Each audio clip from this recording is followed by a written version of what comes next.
மிளகு, அரிசி. இதை வந்து நம்ம வறுத்து எடுத்துக்கலாம்.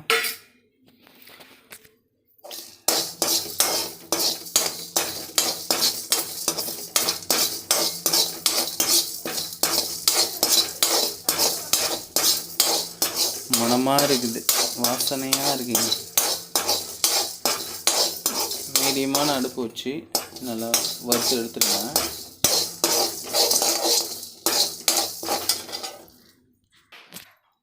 இப்போ பாருங்கள், நல்லா கலர் மாறிக்கிட்டே இருக்குது, நல்லா வாசனையாக இருக்கும். தீயை விட்டுறாமல் நல்லா வறுத்து எடுத்துட வேண்டியதுதான்.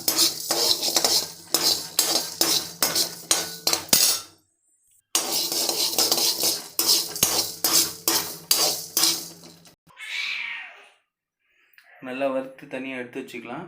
இதை வந்து மிக்ஸியில் ஒரு அரைச்சி தூள் ஆக்கிட்டு வந்துடலாம்.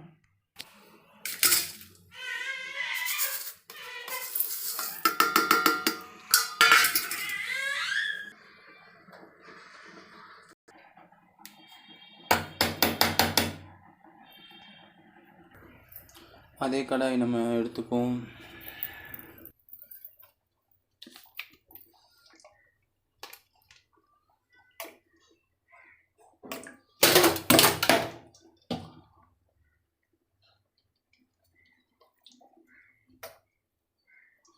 ஒரு 4 ஸ்பூன் ஆயில் ஊற்றிக்கலாம்.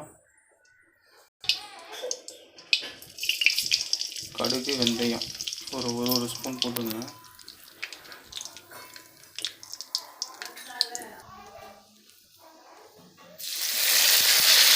கருவேப்பிலை போட்டுக்கலாம்.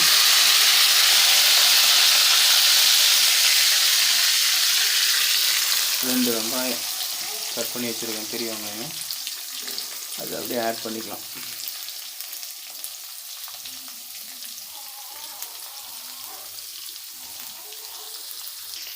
பூண்டு தான் முக்கியம். பூண்டு வந்து ஒரு 10-20 பல்லுகளில் போட்டுக்கங்க. அதுக்கப்புறம் வெங்காயம் சீக்கிரமாக வதங்குற மாதிரி கொஞ்சம் சால்ட்டு.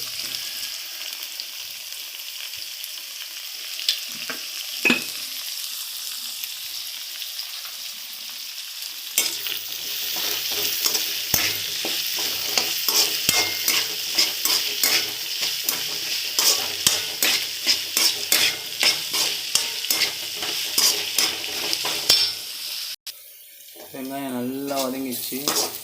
இப்போ நம்ம தக்காளி சேர்த்துக்கலாம்.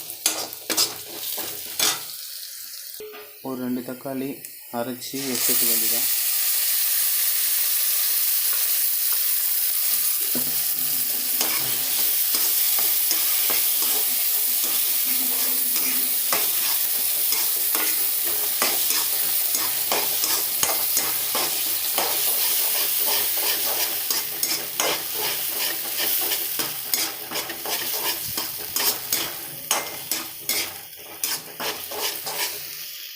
இப்போ நம்ம மசாலா போட்டுக்கலாம். கொஞ்சம் மஞ்சள்தூள்,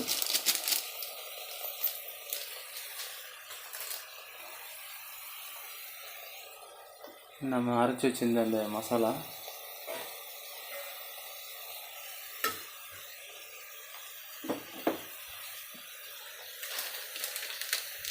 கொஞ்சம் தனியாத்தூள்,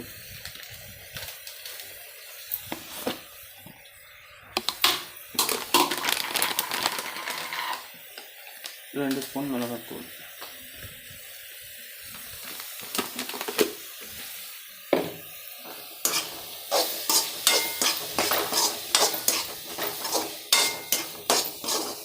மசாலா ஸ்மெல்லு போகிற வரை நல்லா வதக்குங்க.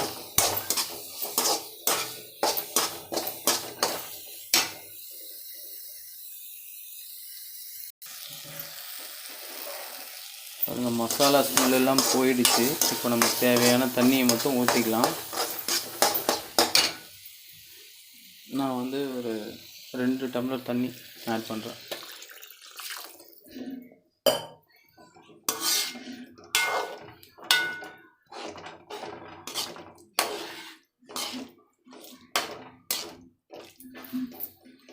இதுக்கு தேவையான சால்ட் சேர்த்துக்கோங்க.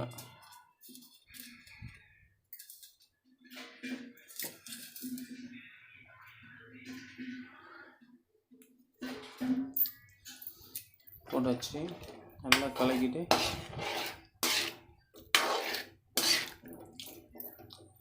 ஒரு 5 மினிட்ஸ் க்ளோஸ் பண்ணி வைக்கலாம். அதுக்கப்புறம் பாருங்கள், க்ளோஸ் பண்ணியாச்சு.